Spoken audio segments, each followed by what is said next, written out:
in this video we're going to be doing a quick wrap or a recap on integer exponents. So because this is going to be useful in the upcoming videos, so a quick reminder. Say we have an exponent b to the negative n. This is equivalent to b to the power of 1 over bn. That's what the negative exponent is. And b cannot be 0. So, another thing, just some rules. A over b to the power of negative n is the same, based off this logic, is 1 over a over n, a over b to the power of positive n, and 1 over that is just b over a to the power of n. And that's also where a and b cannot be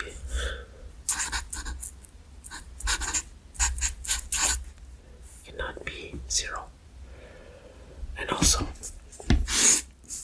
keep this in mind, anything to the power of 0 is automatically 1, and b cannot equal 0.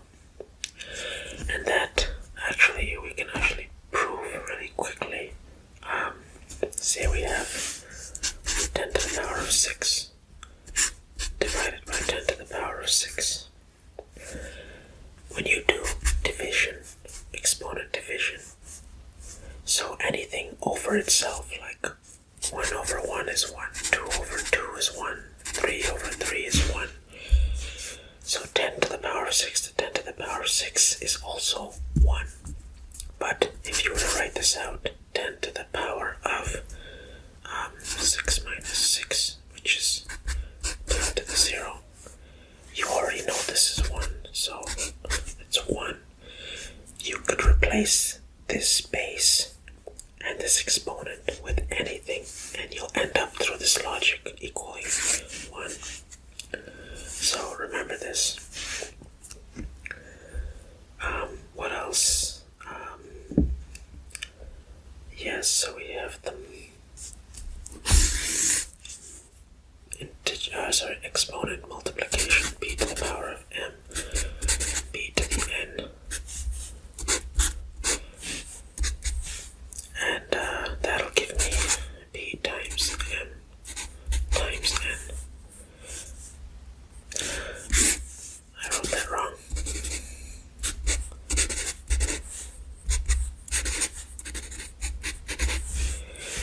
So when we're multiplying exponents, we add the exponents, same base, and then same with b to the m over b to the n. We get b to the m minus n. Remember that one too. And also, that's multiplying, dividing, and then we also have b of m, b to the power of m to the power of n is equal to b times m times n. So that'll just multiply inwards. Okay. Forget about that one. So, let us look at some, I guess, ways we could find these things useful. Let me just give this some space here. So say I had 5 to the negative 3. That from our previous understanding is 1 over 5 to the 3, which is 1 over 5 times 5 times 5, which is 125. And there you go. That's what that is equal to. And if we do, say, negative 4 to the power of negative 2, that is equal to 1 over negative 4 squared, which is equal to 1 over negative 4 squared is positive 16.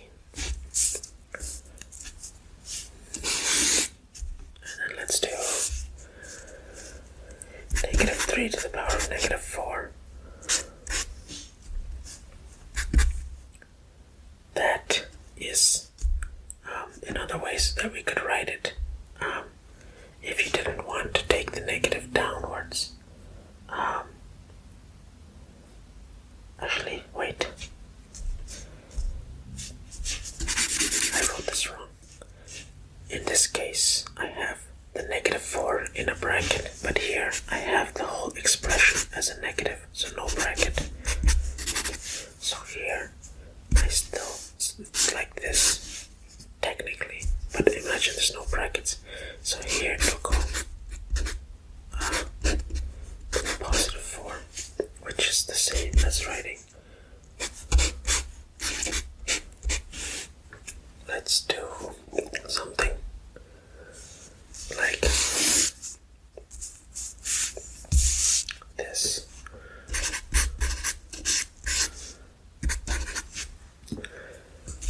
2 over 3 to the power of negative 3.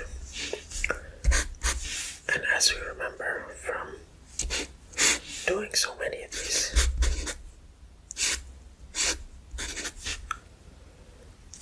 that is the same as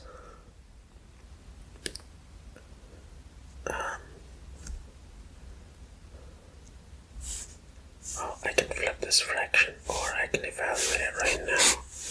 So this will go into here.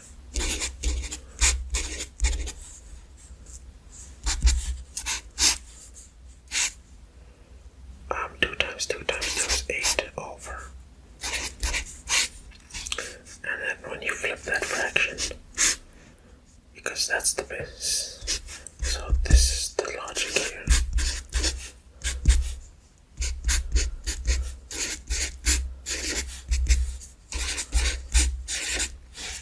If you were to write out every step,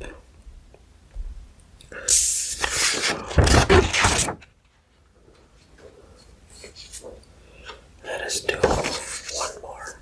Let's do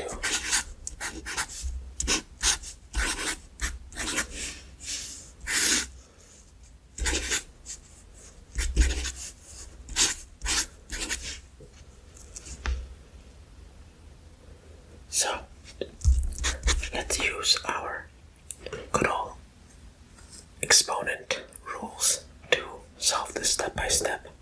And the numerator, same base for multiplying, so we have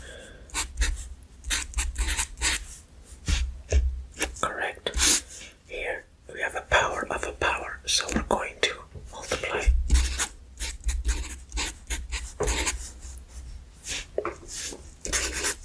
So 3 to the 5 plus negative 2 is 3.